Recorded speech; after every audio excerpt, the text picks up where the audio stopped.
So guys, जैसा कि हमने पिछले एपिसोड में देखा, यिंग लाओ चेन फैमिली की मदद के लिए आ गया था, लेकिन ग्रेट एल्डर्स चेन फैमिली को खत्म करने के इतने अच्छे मौके को खोना नहीं चाहते थे। इसलिए वो यिंग लाओ को उनकी लड़ाई के बीच में ना पड़ने के लिए कहते हैं, लेकिन यिंग लाओ नहीं मानता क्योंकि उसे चेन तियान को बचाना था। इसलिए यिंग लाओ से डरकर वो सभी लोग वहां से चले जाते हैं। जिसके बाद यिंग लाओ भी चेन तियान को तियानजोंग सेक्टर में जाने के लिए कहकर वहां से चला जाता है। लड़ाई बंद होने के बाद सुप्रीम एल्डर अपने सभी डिसिपल्स को 2 टेक्निक्स देते हैं जो उन्हें चेन फैमिली के एंसेस्टर्स ने दी थी।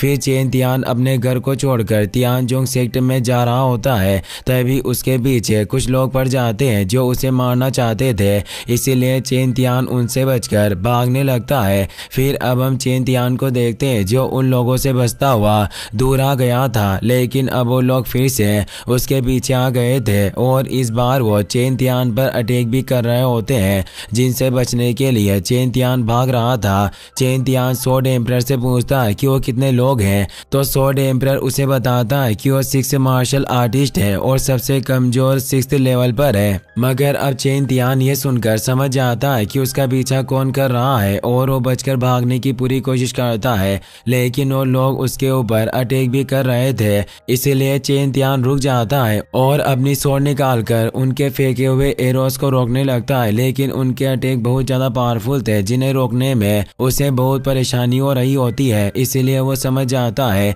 कि अभी वो एक साथ 6 लोगों से लड़ने के लिए तैयार नहीं है और ये सोचकर वो फिर से भागने लगता है। लेकिन अब वो लोग चेन तियान के बहुत करीब आ चुके थे, इसलिए उसे लगता है कि अगर भागते हुए वो ज़्यादा थक गया तो वो उनका मुकाबला नहीं कर सकेगा और ये सोचकर अब वो उनसे लड़ने के लिए रुक जाता है। लेकिन स्वॉर्ड एम्परर ये नहीं चाहता था कि चेन तियान उनसे लड़ाई करे, क्योंकि वो जानता था कि चेन तियान उन सभी को एक साथ नहीं हरा सकता। मगर अब चेन तियान अपनी पावर्स को एक्टिवेट कर लेता है और उनसे लड़ने के लिए तैयार हो जाता है। साथ ही अब उन लोगों ने चेन तियान को चारों ओर से भी घेर लिया था। उनमें से एक आदमी अपने सभी साथियों से चेन तियान को मारने के लिए कहता है, लेकिन तभी वो लड़की जो उनके साथ थी और शायद उनकी लीडर भी थी, वो सभी को रोक देती है और उनसे कहती है कि मेरा शिकार है, इसे मैं मारूंगी। मगर अब उस लड़की की आवाज सुनकर चेन तियान समझ जाता है कि ये कौन है और उसे कहता है कि मैं बिल्कुल सही सोच रहा था,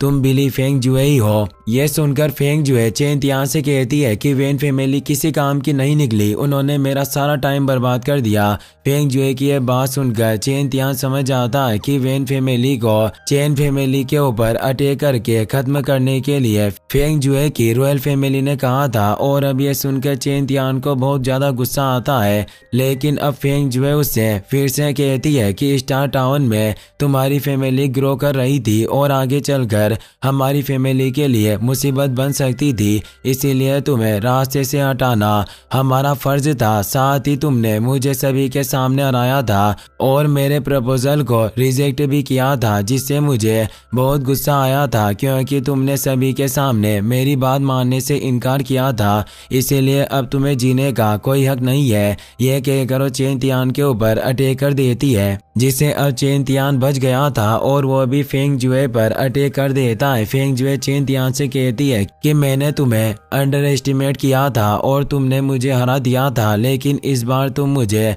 नहीं हरा सकोगे। फेंग जुए की बात सुनकर चेन तियान उससे कहता है कि तुम रॉयल फैमिली से हो, लेकिन फिर भी तुम्हारी सोच बहुत ज्यादा छोटी है, तुम बस गलत तरीकों से जीतना जानती हो, तुम किंग बनने के लायक नहीं हो। अब वो दोनों एक दूसरे से लड़ रहे होते हैं, इसलिए फेंग जुए अपनी इविल एनर्जी का यूज करती है और इविल मास्क को चेन तियान के ऊपर अटैक कर देती है। लेकिन चेन तियान अपनी 1 शॉट टेक्निक से अटैक करके उसके मास्क को खत्म कर देता है। यह देखकर फेंग जुए को यकीन नहीं होता कि चेन तियान ने अपने एक ही अटैक से उसके इविल मास्क को खत्म कर दिया। और अब चेन तियान को भी समझ नहीं आ रहा होता कि उसने ये कैसे किया होगा, क्योंकि अचानक से उसकी पावर्स बढ़ चुकी थी। मगर अब उसे याद आता है कि सुप्रीम एल्डर की दी हुई टेक्निक की वजह से ऐसा हो रहा है और उसकी पावर्स बढ़ रही है। इसीलिए वो खुश होता है और फेंग जुए को तैयार होने के लिए कहकर अपनी 13 शॉट टेक्निक के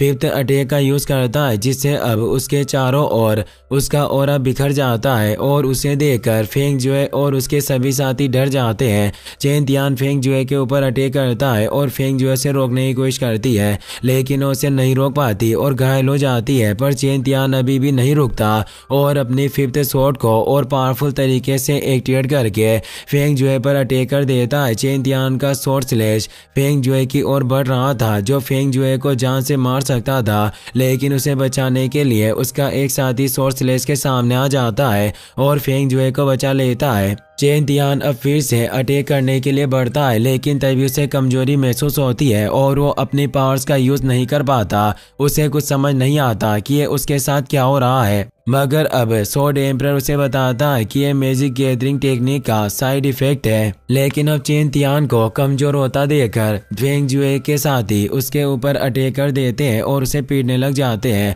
और इसी बीच उनमें से एक आदमी चेन तियान को पकड़ लेता है। इसीलिए चेन तियान स्वॉर्ड एम्परर से कहता है कि अब मैं इन्हें नहीं रोक सकूंगा। तभी वो आदमी चेन तियान के पेट में अपना छुरा घुसा देता है, जिससे चेन तियान घायल हो जाता है। वो कहता है कि मैं ऐसे नहीं मर सकता, लेकिन वो बेहोश हो जाता है। जिसके बाद अब वहां पर लाइटनिंग होने लगी थी और चेन तियान के चारों ओर रेड कलर का स्मोक आ जाता है, जिससे डरकर वो आदमी जिसने चेन तियान को चाकू मारा था वो भी अब उसे छोड़कर पीछे हट जाता है। उन सभी को कुछ समझ नहीं आ रहा होता कि चेन तियान के साथ क्या हो रहा है और वो सभी चेन तियान को ही देख रहे थे। तभी चेन तियान के रेड स्मोक में ब्लास्ट होता है और वो स्मोक चारों ओर फैल जाता है। वो स्मोक हो रहा था जो कि स्वॉर्ड एम्परर का था, क्योंकि अब चेन तियान के बेहोश होने के बाद स्वॉर्ड एम्परर ने चेन तियान की बॉडी को कंट्रोल कर लिया था। चेन तियान अपनी आंखें खोल लेता है और अपने पेट में लगे हुए चाकू को बाहर निकालकर मुस्कुराता है, जिसे देखकर वो आदमी जिसने उसे चाकू मारा था वो डर जाता है और समझ जाता है कि वो जिसे देख रहा है वो चेन तियान नहीं है। इसीलिए वो चेन तियान से पूछता है कि तुम हो कौन, लेकिन अब चेन तियान उसे कहता है कि तुम मेरा नाम जानने के लायक नहीं हो।